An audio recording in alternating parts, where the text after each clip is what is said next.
Thank you and welcome to the show this morning. The topic this morning is the great debate, President Barack Obama. And of course we have with us to talk about the great debate, Dr. AAl-Hadid. Dr. AAl-Hadid, I think we've had many opportunities to talk about what we call the great debate. Yes, and I think that in a real sense, our audience should be aware that you really created this whole series, this idea of having what, a great debate. I think you've presented many great debates in terms of what you've been doing. And this is another of those great debate series that you'd like to present to us today. And this is about President Barack Obama.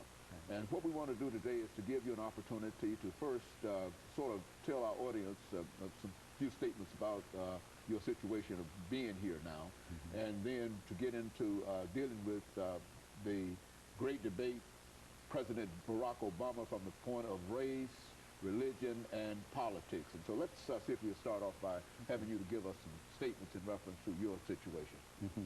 Well, as you know, Dr. Haney, I was at Tennessee State University for a number of years, and my last time there, I was the chair of the Africana Studies Department.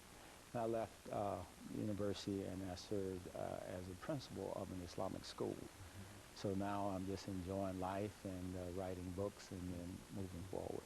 Very good. And I understand that you're really moving forward now and enjoying life and etc. But let's talk about the first part of this great debate on President Barack Obama, and that is this issue of race. What about that?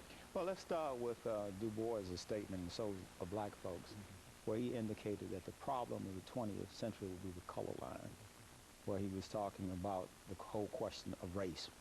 And he envisioned a collection of the talented 10th, who would basically be lawyers, doctors, preachers, and business persons. And these would be the race men who would lift up the race from the standpoint of leadership.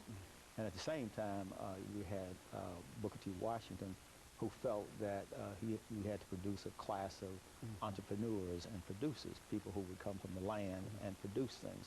So this was the initial great debate, and as you know, the forum that created Tennessee State involved the dialectics between Martin Luther King and Malcolm X around the question of integration versus separation. And I think when we come to President Barack Obama, I see him as a synthesis of the tension between